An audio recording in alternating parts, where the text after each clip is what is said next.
शठगोपाय नमः। श्रीमते विश्वक्सेनाय नमः। श्रियै नमः।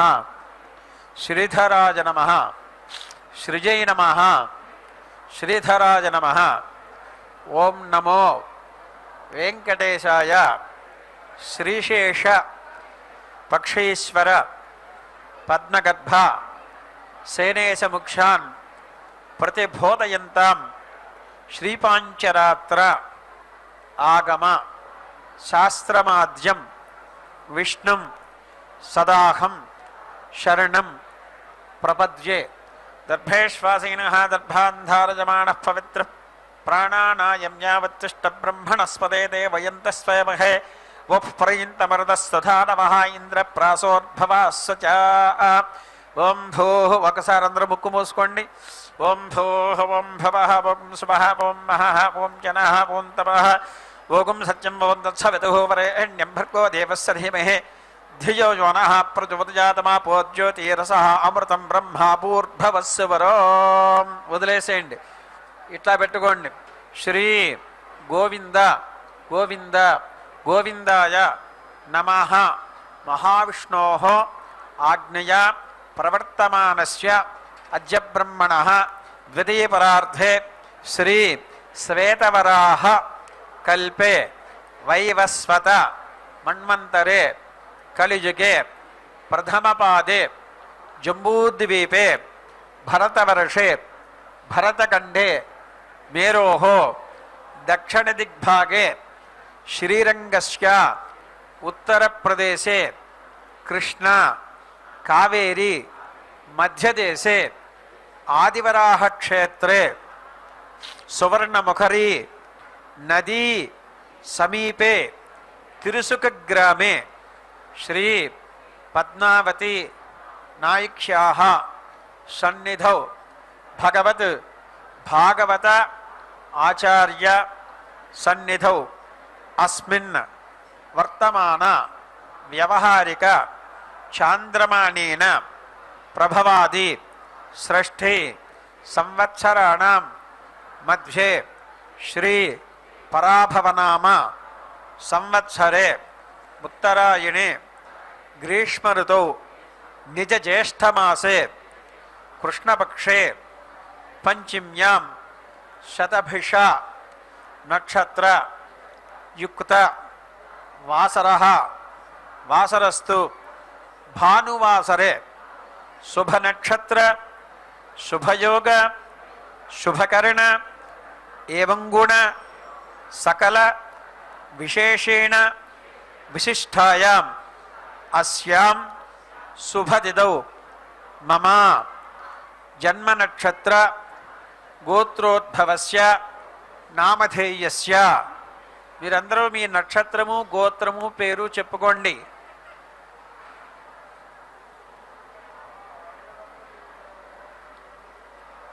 చెప్పండి. మమ కుటుంబస్య క్షేమః స్థైర్య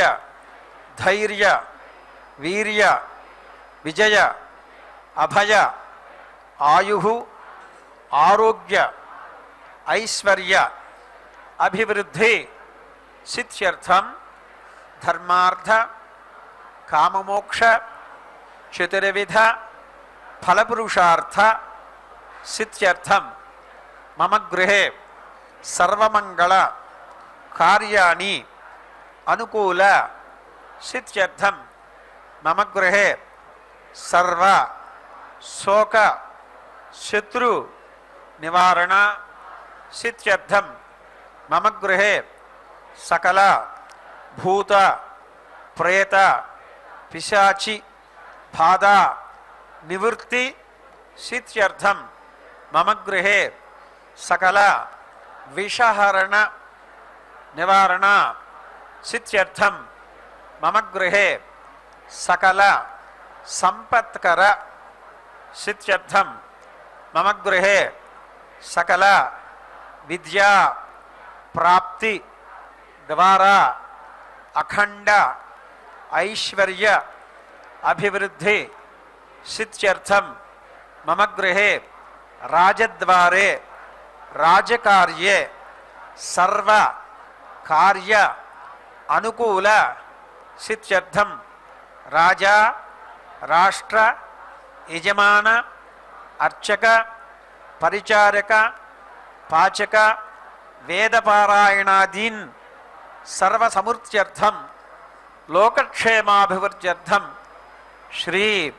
पद्मावत्याः नायक्याः अनुग्रह सिद्ध्यर्थम प्रातःकाल श्री पांचरात्र आगमोक्त विष्णु पद्म कपिंजल संहितोक्त प्रकारेण संभवता नियमेन प्रातःकाल भगवद् आराधना अनंतरम प्रथमतः कल्याण महोत्सवम आचार्य मुखेन करिष्ये प्रथमतः निर्विघ्न परिसमाप्ति अवाप्ति सिद्ध्यर्थम विश्वक्सेन आराधनम करिष्ये ततः स्थलशुद्ध्यर्थम देहशुद्ध्यर्थम आत्मशुद्ध्यर्थम द्रव्यशुद्ध्यर्थम शुद्ध्यर्थ शुद्ध्यर्थम शुद्धे पुण्याः वचनम करिष्ये तदंगत्वेन कन्यादान महोत्सवम आचार्य मुखेन करिष्ये इति संकल्प्य అందరూ కూడా అమ్మవారిని ప్రార్థన చేయండి, కళ్యాణోత్సవాన్ని వీక్షించండి, తరించండి.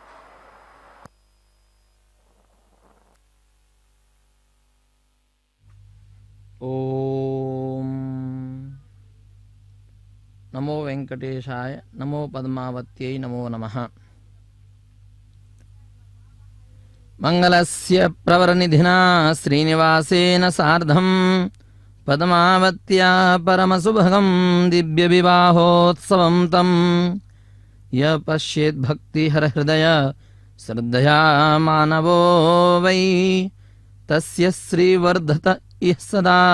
शांततः श्री हरेर्भक्ति. हम सभी देख रहे हैं बड़े ही सौभाग्य के इस शुभ अवसर को, जहां पर श्री वेंकटेश्वर तथा श्रीमती पद्मावती माता के शुभ कल्याणोत्सव के इस प्रत्यक्ष दर्शीभूत हम हो रहे हैं. बहुत ही हर्षोल्लास आनंद का विषय है, जिसमें कि जो भी भक्त श्रद्धा पूर्वक भगवान श्रीनिवास और श्री पद्मावती के दिव्य विवाह का दर्शन करता है, उसके जीवन में लक्ष्मी सुख शांति और भगवान की भक्ति बढ़ती रहती है.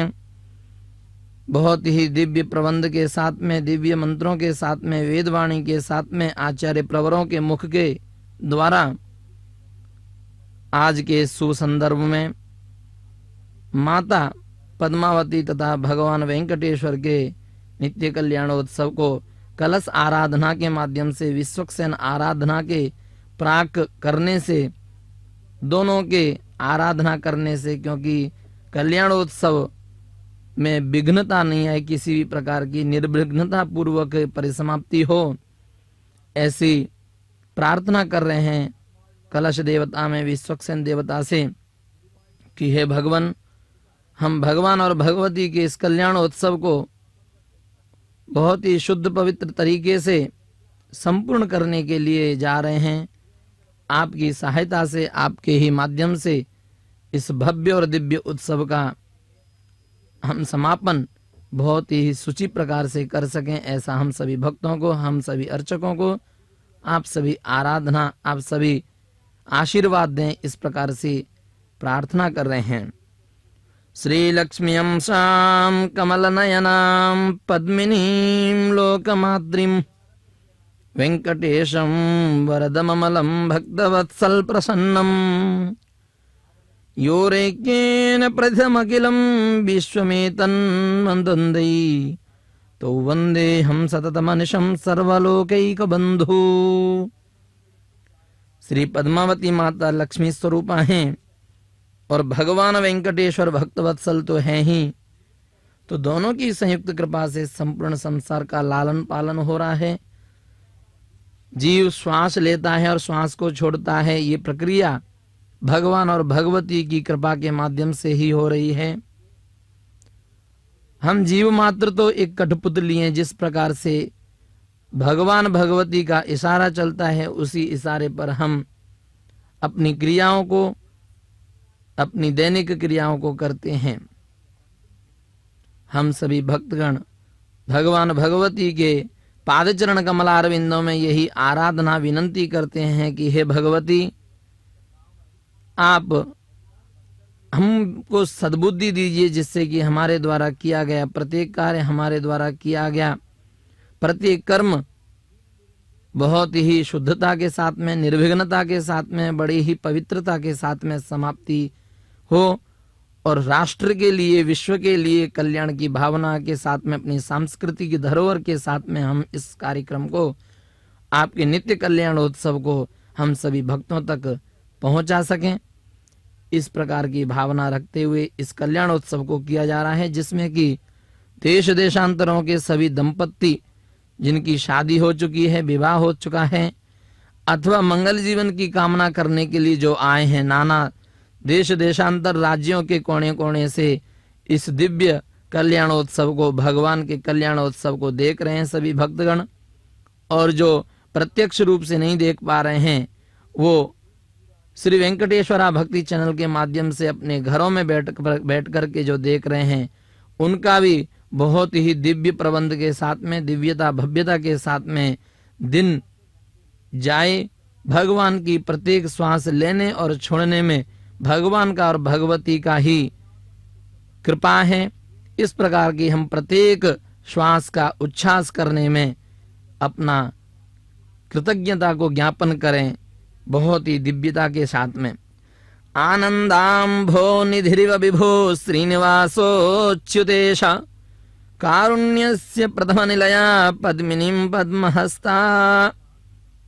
नित्यं कल्याण मधुर कथां श्रावयन्तो जनानां। भगवान श्रीनिवास आनंद के समुद्र हैं, जो श्री पद्मावती करुणा की मूर्ति हैं। उनका दिव्य कल्याणोत्सव संसार को भक्ति, प्रेम, धर्म और मंगल का संदेश देता है। वे दोनों हमारे हृदय में सदैव विराजते हैं। इस प्रकार की हम भावना रखते हैं, आराधना करते हैं। प्रिय श्रद्धालुओं, भगवान श्री वेंकटेश्वर और पद्मावती माता अम्बावारी का नित्य कल्याणोत्सव केवल और केवल एक धार्मिक अनुष्ठान नहीं है, ईश्वर की और श्री शक्ति के दिव्य ऐक्य का उत्सव है। श्री वैष्णव परंपरा में भगवान नारायण करुणामय परमात्मा हैं और श्री पद्मावती श्री महालक्ष्मी के स्वरूप में कृपा, वात्सल्य और पुरुषार्थ की अधिष्ठात्री हैं। जब इन दोनों का दिव्य कल्याणोत्सव प्रतिदिन संपन्न होता है, तो उसका संदेश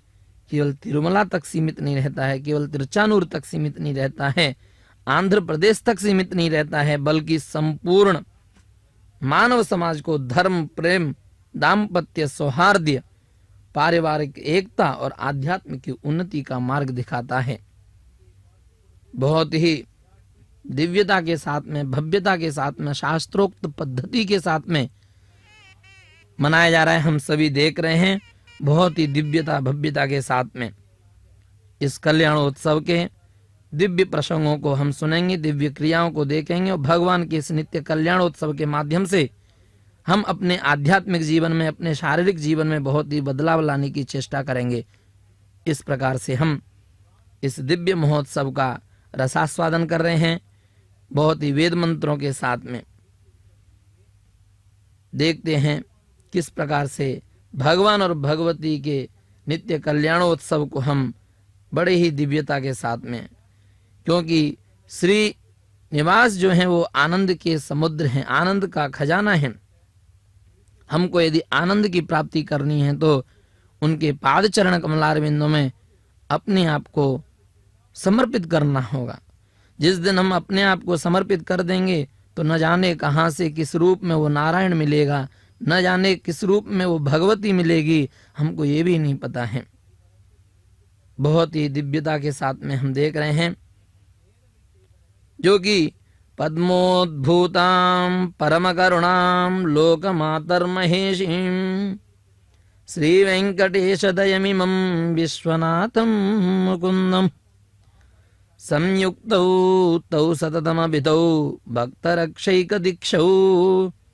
वन्दे नित्यं शुभकलयुगं धर्मसम्पत्प्रदातारौ। पुनाहिमा येन देवा अपुनत येनापो दिव्यङ्कषः तेन दिव्येन ब्रह्मणा इदं ब्रह्म पुनीमहे यः पापमानीरध्येति ऋषिभिः संभृतगं रसं सर्पगं सपूतमश्नाति स्वदितं वातरिश्वना पापमानीर्यो अध्येति ऋषिभिः संभृतगं रसं तस्मै सरस्वती दुहे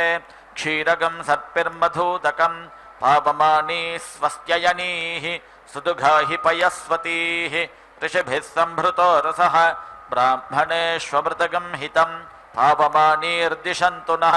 इमं लोकमथो अमुं कामान् समर्थयन्तु नः देवीर्देवैः समाभृताः पापमानी स्वस्त्ययनीः सुदुघाहि घृतश्च्युतः ऋषिभिः संभृतो रसः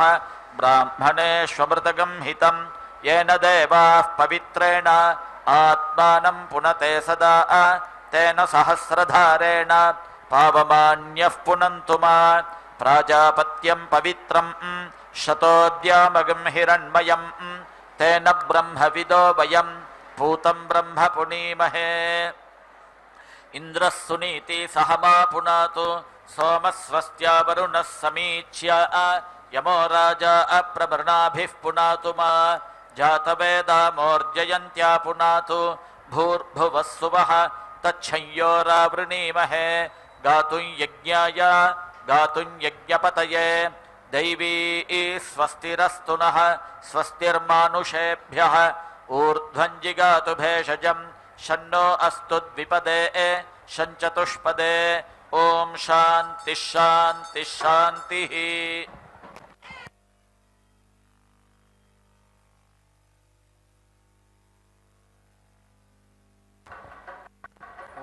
भद्रं दधातु ॐ शान्तिः शान्तिः शान्तिः। इन्द्रघोषावो वसुभिः पुरस्तादुपदधतां मनोजवसो वः पितृभिर्दक्षिणत उपदधतां प्रचेतावो रुद्रैः पश्चादुपदधतां विश्वकर्माव आदित्यैरुत्तरत उपदधतां त्वष्टावो रूपैरुपरिष्टादुपदधतां संज्ञानं वः पश्चादिति आदित्यः सर्पोऽग्निः पृथिव्यां वायुरन्तरिक्षे सूर्यो दिवि चन्द्रमा दिक्षु नक्षत्राणि स्वलोके एवाह्येव एवाह्यग्ने एवाहि वायो एवाहि इन्द्र एवाहि पूषन् एवाहि देवाः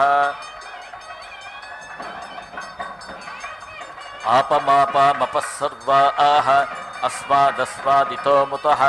अग्निर्वायुश्च सूर्यश्च सहसञ्च स्करर्धिया वायुवश्वारश्मिपतयः मरीच्यात्मानो अद्रुहः देवीर्भुवनसुवरीः पुत्रवत्वाय मे सुत महानाम्नीर्महामानाः महसो महसस्वः देवीः पर्जन्यसुवरीः पुत्रवत्वाय मे सुत अपाश्न्युष्णिमपारक्षः अपाश्न्युष्णिमपारघम् अपाघ्रामपचावर्तिम् अपदेवीरितोहिता वज्रं देवीरजीतागिष्ट भुवनं देवसूवरीः आदित्या नदितिं देवी योनिनोर्ध्वमुदीशत भद्रं कर्णेभिः शृणुयामदेवाः भद्रं पश्येमाक्षभिर्यजत्राः स्थिरैरङ्गैस्तुष्टुवागुंसस्तनूभिः यशेम देवहितं यदायुः स्वस्ति न इन्द्रो वृद्धश्रवाः स्वस्ति नः पूषा विश्ववेदाः स्वस्ति नस्तार्क्ष्यो अरिष्टनेमिः स्वस्ति नो बृहस्पतिर्दधातु केतवो अरुणासश्च ऋषयो वातरशनाः प्रतिष्ठागुं शतधाहि समाहितासो सहस्रधायसं शिवा नश्यन्तमा भवन्तु दिव्या आप ओषधयः समृडीका सरस्वती माते व्योमसन्दृशी योपां पुष्पं वेद पुष्पवान् प्रजावान् पशुमान् भवति चन्द्रमा वा अपां पुष्पं पुष्पवान् प्रजावान् पशुमान् भवति य एवं वेद योपामायतनं वेद आयतनवान् भवति अग्निर्वा अपामायतनम् आयतनवान् भवति यो अग्नेरायतनं वेद आयतनवान् भवति आपो वा अग्नेरायतनम् आयतनवान् भवति य एवं वेद योपामायतनं वेद आयतनवान् भवति वायुर्वा अपामायतनम् आयतनवान् भवति यो वायोरायतनं वेद आयतनवान् भवति आपो वै वायोरायतनम् आयतनवान् भवति य एवं वेद योपामायतनं वेद आयतनवान् भवति असौ वै तपन्नपामायतनम् आयतनवान् भवति यो मुष्यतपत आयतनं वेद आयतनवान् भवति आपो वा अमुष्यतपत आयतनम् आयतनवान् भवति य एवं वेद योपामायतनं वेद आयतनवान् भवति चन्द्रमा वा अपामायतनम् आयतनवान् भवति यश्चन्द्रमस आयतनं वेद आयतनवान् भवति आपो वै चन्द्रमस आयतनम् आयतनवान् भवति य एवं वेद योपामायतनं वेद आयतनवान् भवति नक्षत्राणि वा अपामायतनम् आयतनवान् भवति यो नक्षत्राणामायतनं वेद आयतनवान् भवति आपो वै नक्षत्राणामायतनम् आयतनवान् भवति य एवं वेद योपामायतनं वेद आयतनवान् भवति पर्जन्यो वा अपामायतनम् आयतनवान् भवति यः पर्जन्यस्यायतनं वेद आयतनवान् भवति आपो वै पर्जन्यस्यायतनम् आयतनवान् भवति य एवं वेद योपामायतनं वेद आयतनवान् भवति संवत्सरो वा अपामायतनम् आयतनवान् भवति यः संवत्सरस्यायतनं वेद आयतनवान् भवति आपो वै संवत्सरस्यायतनम् आयतनवान् भवति य एवं वेद यो ओप्सुनावं प्रतिष्ठितां वेद प्रत्येव तिष्ठति इमे वै लोका अप्सु प्रतिष्ठिताः तदेशाभ्यनु उक्ता अपागं रसमुदयगं सन् सूर्ये शुक्रगं समाभृतम् अपागं रसस्य यो रसः तं वो गृह्णाम्युत्तममिति इमे वै लोका अपागं रसः ते मुष्मिन्नादित्ये समाभृताः जानुदग्निमुत्तरवेदीं खात्वा अपागं रसस्य यो रसः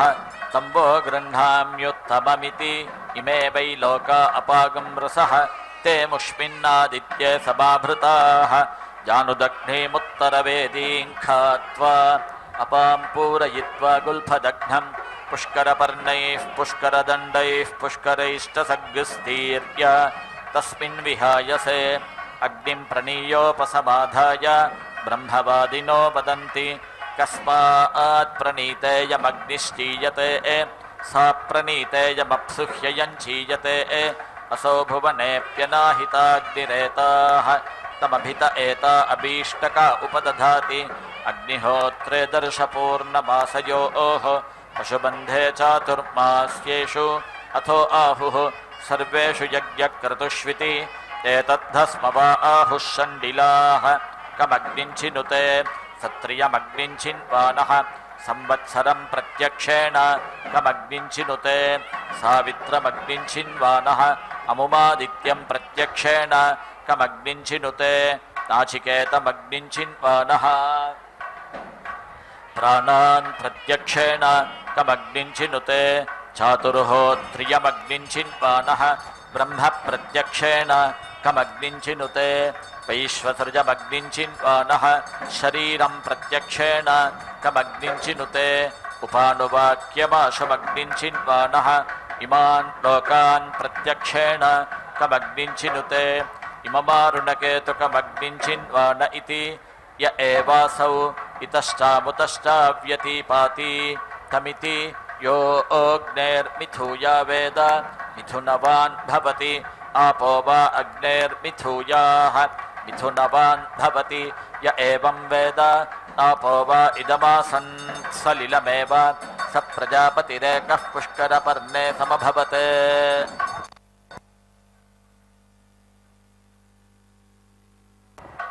आपो वा इदमासन् सलिलमेव स प्रजापतिरेकः पुष्करपर्णे समभवत् तस्यान्तर्मनसि कामः समवर्तत इदगं सृजेयमिति तस्माद्यत्पुरुषो मनसाभिगच्छति तद्वाचा वदति तत्कर्मणा करोति तदेशाभ्यनु उक्ता कामस्तदग्रे समवर्तताधि मनसो रेतः प्रथमं यदासीत् सतो बन्धुमसति निरविन्दन् हृदि प्रतीष्य कवयो मनीषेति उपैनन्तदुपनमति यत्कामो भवति य एवं वेद स तपोतप्यत स तपस्तप्त्वा शरीरमधूनुत तस्य यन्मागुं समासीत् ततो ऋणाः केतवो वातरशना ऋषय उदतिष्ठन् ये नखाः ते वैखानसाः ये बालाः ते बालखिल्याः यो रसः सोपाम् अन्तरतः कूर्मं भूतगं सर्पन्तं तमब्रवीत् मम वै त्वङ्मागुंसा समभूत् नेत्यब्रवीत् पूर्वमेवाहमिहासमिति तत्पुरुषस्य पुरुषत्वं स सहस्रशीर्षा पुरुषः सहस्राक्षः सहस्रपात् भूत्वोदतिष्ठत् तमब्रवीत् त्वं वै पूर्वगं समभूः त्वमिदं पूर्वः कुरुष्वेति स इत आदायापः अञ्जलिना पुरस्तादुपादधात् एवाह्येवेति तत आदित्य उदतिष्ठत् सा प्राचीदिक् अथारुणः केतुर्दक्षिणत उपादधात् एवाह्यग्न इति ततो वा अग्निरुदतिष्ठत् सा दक्षिणादिक् अथारुणः केतुः पश्चादुपादधात् एवाहि वायो इति ततो वायुरुदतिष्ठत् सा प्रतीचीदिक् अथारुणः केतुरुत्तरत उपादधात् एवाहीन्द्रेति ततो वा इन्द्र उदतिष्ठत् सोदीचीदिक् अथारुणः केतुर्मध्य उपादधात् एवाहि पूषन्निति ततो वै पूषोदतिष्ठत् सेयन्दिक् अथारुणः केतुरुपरिष्टादुपादधात् एवाहि देवा इति ततो देवमनुष्याः पितरः गन्धर्वाप्सरसश्चोदतिष्ठन् सोर्ध्वादिक् या विप्रुषो विपरापतन् ताभ्यो सुरारक्षागंसि पिशाचाश्चोदतिष्ठन् तस्मात्ते पराभवन् विप्रुभ्यो हि ते समभवन् तदेशाभ्यनु उक्ता आपो हयद्बृहतीर्गर्भमायन्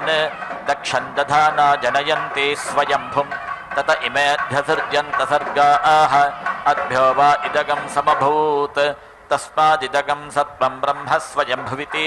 तस्मादिदगं सत्त्वगुं शिथिलमिव ध्रुवमिवाभवत् प्रजापतिर्वावतत्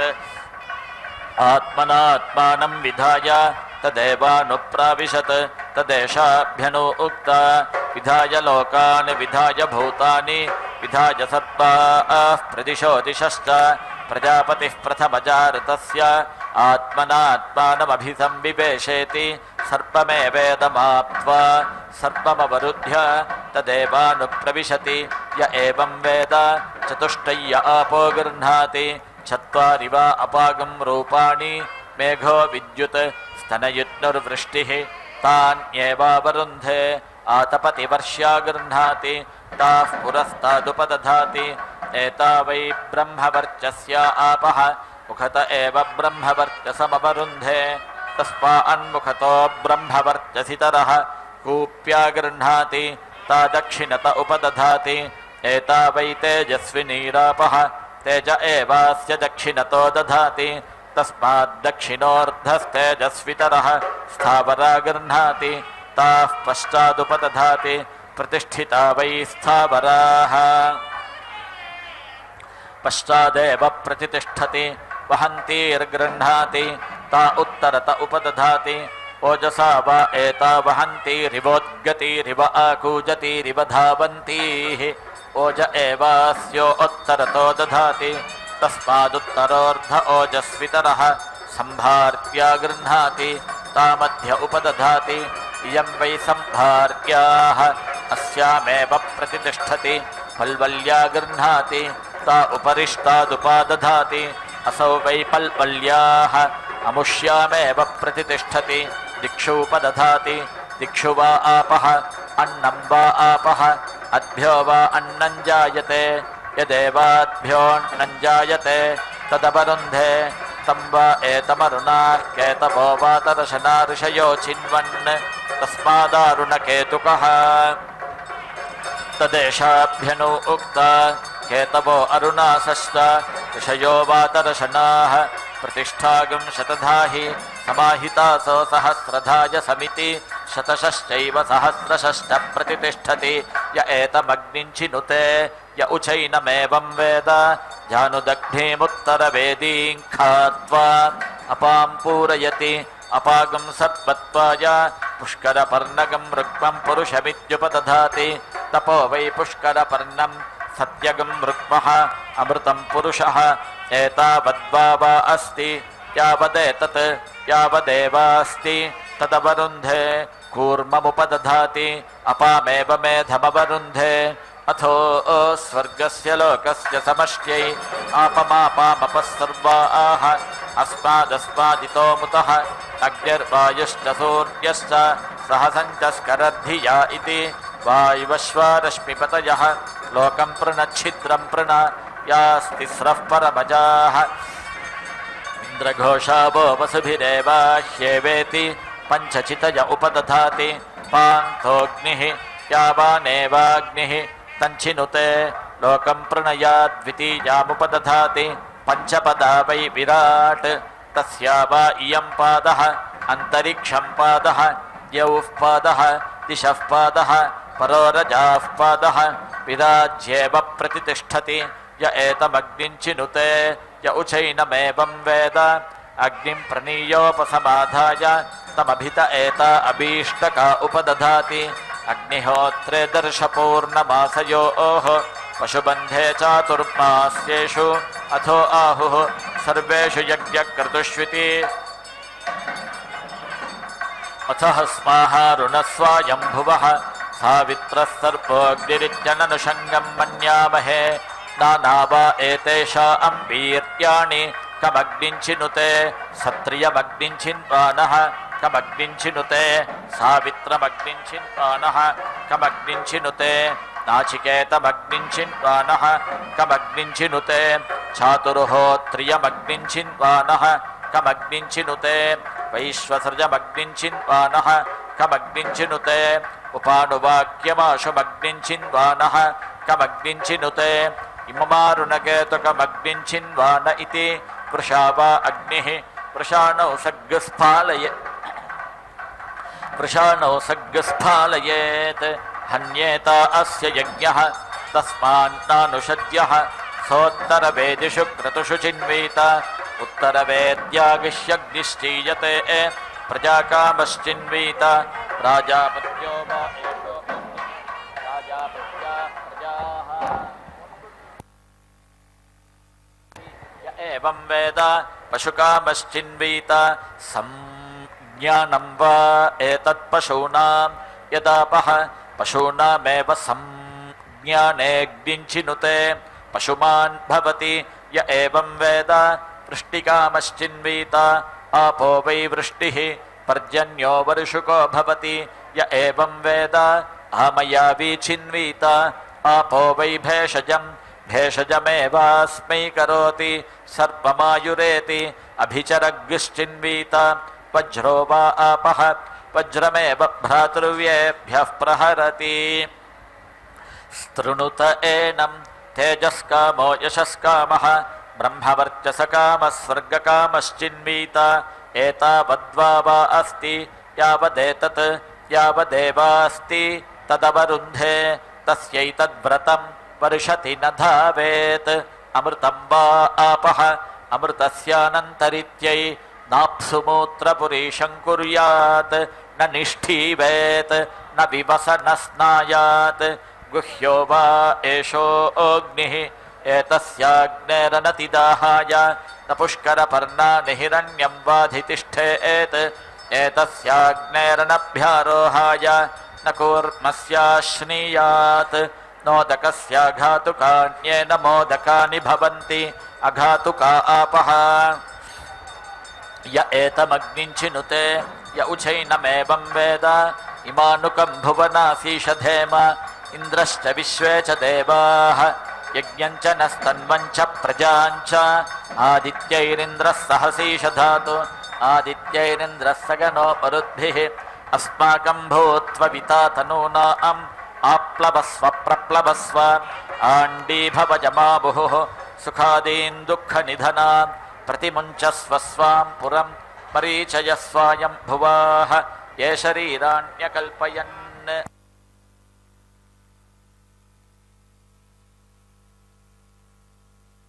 द्रौ विलसति विभु श्रीनिवासो दयालुः श्रीपद्मावत्यनुगत हृदय श्रीनिकेतोऽखिलेशः नित्यं कल्याणमधुरमिदं लोकमङ्गल्यहेतुं वन्दे भक्तार्तिहरयुगलं मोक्षसौभाग्यदातारम्। बहुत ही दिव्यता के साथ में हम देख रहे हैं कि शेषाचल पर विराजमान श्री भगवान वेंकटेश्वर और श्रीमती पद्मावती अम्मावारी संपूर्ण जगत के मंगलदाता हैं। उनका नित्य कल्याणोत्सव भक्तों को सौभाग्य, सुख और मोक्ष का प्रदान, पुरुषार्थ चतुष्टय का प्रदान कराने आ रहा है। धर्मार्थ काम मोक्षाणाम सद्यः सिद्धिर्भवेन्नः की कामना से हम सभी देख रहे हैं। वेंकटाचल महात्म्य के अनुसार यदि देखा जाए तो कल्याणोत्सव का महात्म्य बहुत ही, जो कि शास्त्रों के अनुसार भगवान श्री वेंकटेश्वर का अवतार तो केवल एक व्यक्ति के उद्धार के लिए नहीं है, बल्कि कलयुग के समस्त प्राणियों के कल्याण के लिए हुआ है। श्री पद्मावती देवी जो श्री महालक्ष्मी का ये अवतार मानी जाती हैं, उनके साथ भगवान का विवाह पुरुष भगवान श्री शक्ति लक्ष्मी के जो दिव्य मिलन है उसका प्रतीक है। प्रथम देखा जाए तो नित्य कल्याणोत्सव का उद्देश्य क्या है? संपूर्ण जगत का मंगल। भगवान श्री वेंकटेश्वर तथा श्री महालक्ष्मी जी का मिलन सृष्टि में धर्म, शांति, समृद्धि और सौभाग्य की स्थापना का प्रतीक है। इसीलिए इसे नित्य कल्याण कहा गया है। बाधा, विवाह बाधा का क्या है? निवारक। परंपरागत मान्यता है कि जो भक्त श्रद्धालु श्रद्धा पूर्वक श्रीनिवास पद्मावती के कल्याणोत्सव का दर्शन करता है या श्रवण का प्रायोजन करता है, उसके विवाह में आने वाली ये बाधाएं दूर होती हैं, योग्य दाम्पत्य की प्राप्ति होती है। तृतीय है गृहस्थ जीवन की सिद्धि। कल्याणोत्सव यह शिक्षा देता है कि दाम्पत्य जीवन धर्म, प्रेम, त्याग, मर्यादा का परस्पर सम्मान का आधारित होना चाहिए। अधेनो ब्रोहे सुमनस्य मानो वयज्ञस्याम प्रणोदान सपत्नान् षोलसे स्तोम ओजो द्रवेणं चतुश्चत्वार्गशस्तोम वर्चो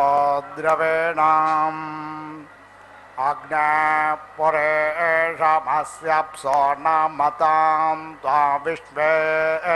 अभिगृह्णन्तु देवाः स्तोमा पृष्ठा घृतवतीहसेद प्रजावदस्मै द्रविणाय जस्वा एवश्छन्दो वरेवश्छन्दः शम्भोश्छन्दः परिभोच्छन्दः छन्दो मनश्चन्दो व्यचश्चन्दः सिन्धुश्छन्दः समुद्रश्छन्दः सरिरञ्छन्दः ककुब्छन्दस्त्रककुब्छन्दः काव्यञ्छन्दो अङ्कोपञ्छन्दः अक्षरपङ्क्तिश्छन्दः पदपङ्क्तिश्छन्दो विष्टारपङ्क्तिश्छन्दक्षरो भ्रजश्छन्दः आच्छन्दः प्रच्छन्दः संयच्छन्दो वियच्छन्दः बृहच्छन्दो रथन्तरञ्छन्दो निकायश्छन्दो विवधश्छन्दः गिरश्छन्दो भ्रजश्छन्दः सक्छन्दो नुष्टच्छन्दः एवश्छन्दो वरेवश्छन्दो वयश्छन्दो वयस्कृच्छन्दः विष्पर्धाच्छन्दो विशालच्छन्दश्छदिश्छन्दो दोरोहणच्छन्दः तन्द्रच्छन्दो अङ्काङ्कच्छन्दः रश्मिना सत्याय सत्याञ्जन्मप्रेतेन धर्मणा धर्मञ्जन्म अन्वेत्यादिवादिवञ्जन्म सन्धिनान्तरिक्षेणान्तरिक्षञ्जन्म प्रतिथिना पृथिव्या पृथिव्यञ्जन्मवृष्टम्बेन वृष्ट्या वृष्टिञ्जन्म प्रवयान्माहर्जन्वानुया रात्रेञ्जन्म उषिजा वसोभ्यो वसोञ्जन्म प्रकेतेना दित्येभ्य आदित्याञ्जन्म तन्तो नारायस्पोषेण रायस्पोषञ्जन्म सग्ग सर्पेण श्रुताय श्रुतञ्जन्म ऐलेनौषधेभिरोषधेर्जन्मो तमेन तनोभिस्तनोर्जन्म वयोधसाधेतेनाधेतञ्जन्म विजिता तेजसा तेजो जन्म प्रतिपदस्य प्रतिपदे त्वानुपदस्य नुपदे त्वा संपदासे संपदे त्वा तेजोसे तेजसे त्वा त्रिवृदासे त्रिवृते त्वा प्रवृदासे प्रवृते त्वा विवृदासे विवृते त्वा सवृदासे सवृते त्वा आक्रमास्याक्रमाय त्वा संक्रमासे संक्रमाय त्वा उत्क्रमास्योत्क्रमाय त्वात्क्रान्तिरस्योत्क्रान्ते त्वा अधिपति नोर्जोर्जन्ववेषश्रे क्षत्राय क्षत्राञ्जन्म राज्ञसे प्राचे दिग्वसवस्ते देवा अधिपतयः अग्निर्हेतेनां प्रतिधर्ता त्रवृत्वा स्तोमः पृथिव्याग्श्रायत्वाद्य मुग्धमव्यधाये स्तभ्नातो रथन्तरज्ञसामप्रतिष्ठित्य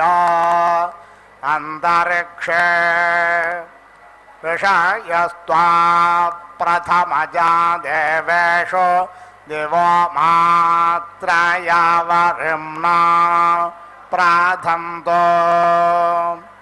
वेधर्ता चायमधिपतिश्च ते त्वा सर्वे संवेदानाकस्य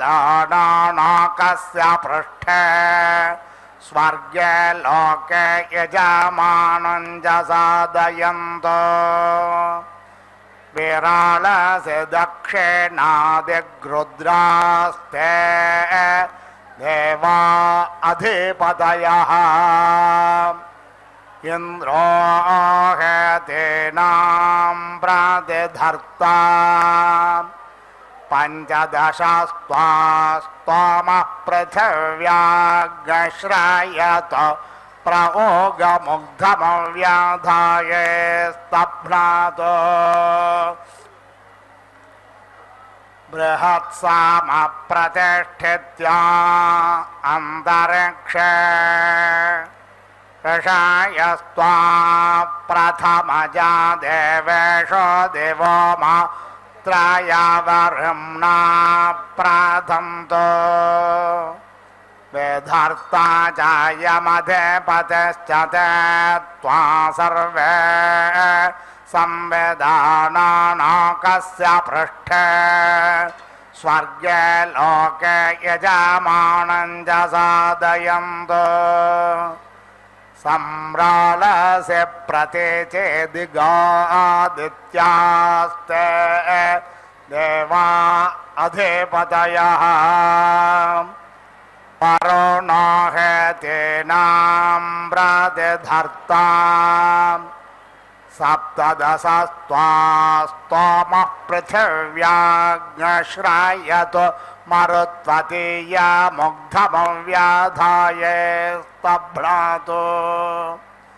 वैरूपज्ञसामप्रतिष्ठित्या अन्तरिक्षे ऋषायस्त्वा प्रथमजा देवेषु दिवो मात्रयावरिम्ना प्राधन्तो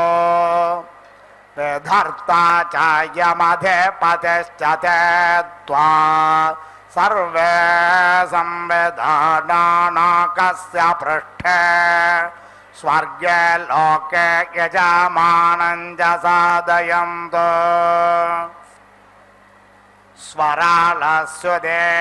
चेदिं मरुतस्ते देवा अधिपतयः सोमो हेतेनां प्रतिधर्ता एकविघ्नसस्त्वामः पृथिव्याग्श्रायत निष्केवल्यमुग्धमव्याधाये स्तभ्नातो वैराजज्ञसामप्रतिष्ठित्या अन्तरिक्षे ऋषायस्त्वा प्रथमजा देवेषु दिवो मात्रयावरिम्ना प्राधन्तो विधर्ता चायमधिपतिश्च ते त्वा सर्वे संवेदानाकस्य पृष्ठे स्वर्गे लोके यजमानं च साधयन्तो अधिपत्न्यस्य बृहते दिग्विश्वेद देवा अधिपतयः बृहस्पतिर्हतेनां प्रतिधर्ता तृणवत्रयस्त्रिज्ञसौत्वास्त्वमा पृथिव्याग्श्रायतां वैश्वदेवाग्निमारुते उग्धे अव्याधाये स्तभ्नेताम् शाक्वरैवते सामाने प्रतिष्ठित्या अन्तरिक्षे ऋषायस्त्वा प्रथमजा देवेषु दिवो मात्रयावरिम्ना प्राधन्तो धर्ता चायमधिपतिश्च ते त्वा सर्वे संविधानानाकस्य पृष्ठे स्वर्गे लोके यजमानं च साधयन्तु अयं वरो हरिकेशः सूर्यरश्मिस्तस्य रथगृत्तश्च रथोजाश्च सेनाने ग्रामण्योः पुञ्जिकस्थला च क्रतुस्थला च अप्सरसो दंक्ष्णव पशवो हेते पौरुषेय पथप्रहेदेः तेभ्यो नमो अस्तु तेन मृळयन्तु तेन वन्दु तेयं विष्मयश्च न वेट्टितमेषा जम्भे दध्मः अयं दक्षिणा विश्वकर्मा तस्य रथस्वनश्च रथे चित्रश्च सेनाने ग्रामण्यो मेनका च सकजन्या च अप्सरसो यातुधाना हेते रक्षाग्रसे प्रहेदेः तेभ्यो नमो अस्तु तेन मृळयन्तु तेन वन्दु तेयं विष्मयश्च न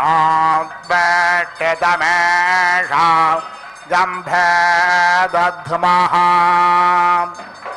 अयं पश्चात् विश्वव्यजास्तस्य रथप्रोतश्च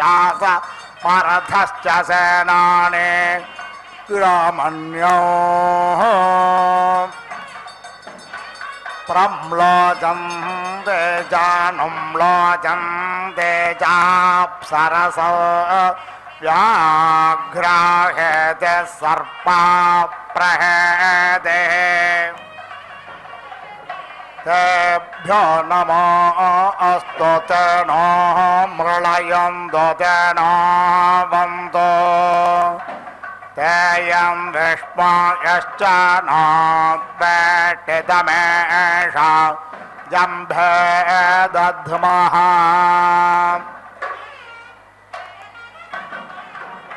अयमुत्तरात् संयद्वासस्तस्य ताक्षश्चारिष्टनेमिश्च सेनाने ग्रामण्योः विश्वाचे जघृताचे जाप्सरसा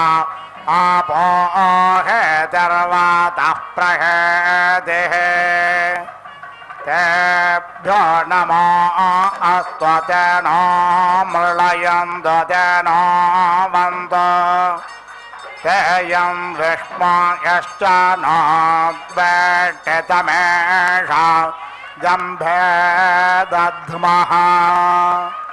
अयमुपर्यर्वाग्वासुस्तस्य सेनजिच्च सुषेणश्च सेनाने ग्रामण्यो उर्वशे च पूर्वचित्साप्सरसा अपस्फोर्जन् हेतिर्विद्युत्प्रहेदेः तेभ्यो नमो अस्तु तेन मृळयन्तु तेन वन्दु तेयं विष्मयश्च न वेट्टितमेषा जम्भे दध्मः श्रेयो वसेय आयुत्सम्भूतं भूतम् चित्रकेतुप्रभानाभान् सम्भान् ज्योतिष्माग्नस्तेजस्वानाथमग्नस्तपन्नमितपन्न रोचनो रोचमान शोभन शोभमान कल्याणः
గలదానికి కోరికే ఫలించును. ఇట్టి గుణవంతురాలు ఈయల మేల్మంగా.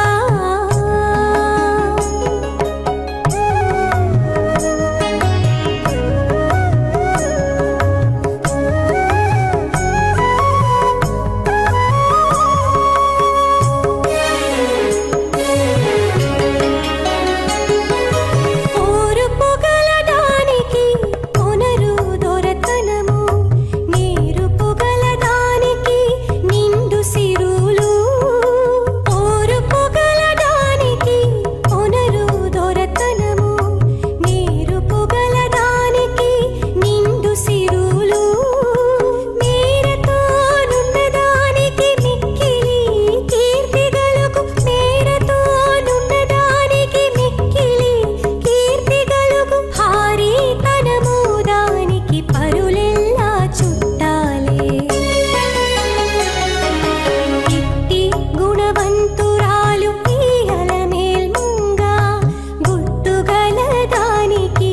కోరికే ఫలించును. ఇట్టి గుణవంతురాలు ఈయల మేల్మంగా.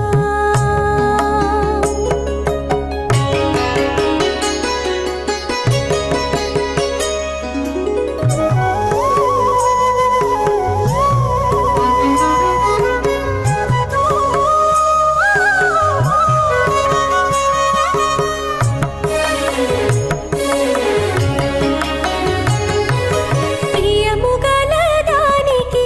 వినగొను సౌఖ్యములు, నయము గలదానికి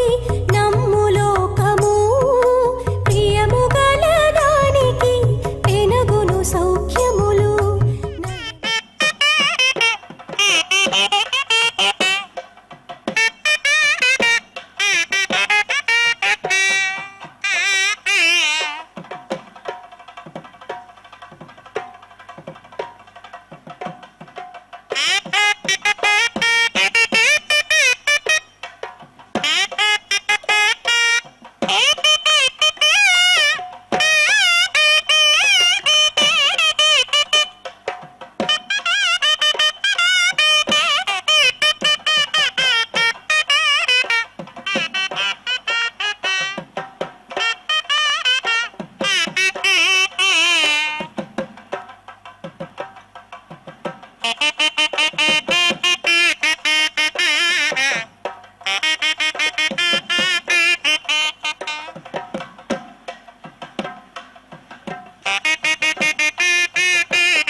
ओम पुरुषो वै यज्ञः यज्ञः प्रजापतिः यदश्वे पशून्नियुञ्जन्ति यज्ञादेव तद्यज्ञं प्रयुङ्क्ते अश्वन्तो परङ्गो मृगं तानग्निष्ठ आलभते सेनामुखमेव तत्सगृह्यति तस्माद्राजमुखं भीष्मं भावुकम् आग्नेयं कृष्णग्रीवं पुरस्ता अल्ललाटे पूर्वाग्निमेव तं कुरुते तस्मात् पूर्वाग्निं पुरस्तात् स्थापयन्ति पौष्णमन्वञ्चम् अन्नं वै पूषा तस्मात् पूर्वाग्नावाहार्यमाहरन्ति ऐन्द्रापौष्णमुपरिष्टात् ऐन्द्रो वै राजन्योन्नं पूषा अन्नाद्येनैवैनमुभयतः परिगृह्णाति तस्माद्राजन्यो अन्नादो भावुकः आग्नेयौ कृष्णग्रीवौ बाहुवोः बाहुवोरेव वीर्यं धत्ते तस्माद्राजन्यो बाहुबली भावुकः त्वाष्ट्रो लोमशसक्थौ सख्योः सख्योरेव वीर्यं धत्ते तस्माद्राजन्य ऊरुबली भावुकः श्रुतिपृष्ठौ बृहस्पत्यौ पृष्ठे ब्रह्मवर्चसमेवोपरिष्टाद्धत्ते अथो कवचे एवैते अभितः पर्यूहते तस्माद्राजन्यः सन्नद्धो वीर्यं करोति धात्रे पुरुषोदरमधस्तात् प्रतिष्ठामेवैतां कुरुते अथो इयं वै धाता अस्यामेव प्रतितिष्ठति सौर्यं बलक्षं पुच्छे उत्सेधमेव तं कुरुते तस्मादुच्छेदं भये प्रजा अभिदग्गिष्टयन्ति ओम प्रजापतिरश्वमेधमसृजत सो अस्मात् सृष्टोप अक्रामत् तमष्टादशिभिरनुप्रायुङ्क्त तमाप्नोत् तमाप्त्वाष्टादशिभिरवारुन्ध यदष्टादशि न आलभ्यन्ते यज्ञमेव तैराप्त्वा यजमानो वरुन्धे संवत्सरस्य वा एषा प्रतिमा यदष्टादशिनः द्वादशमासाः पञ्चर्तवः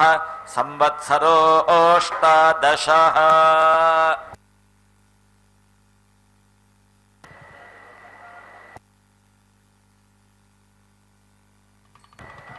सप्तधाम प्रियाणि सप्तहोत्र सप्तधात्वा यजन्ति सप्तयो नीरापृणस्वा घृतेन विचक्रमे त्रयधा निदधे पदं समूढमस्य पागुं सुरे स्वाहा वै पूर्णाहुतिः द्वय्यमे पूर्णाहुतिः अस्यामेव प्रतिष्ठति ओं नारायणाय विद्महे वासुदेवाय धीमहि तन्नो विष्णु प्रचोदयात् स्वाहा ओं महादेव्यै च विद्महे विष्णुपत्न्यै च धीमहि तन्नो लक्ष्मी प्रचोदयात् स्वाहा।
सदा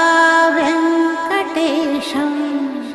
स्मरामि स्मरामि। हरे वेङ्कटेश प्रसीद प्रसीद।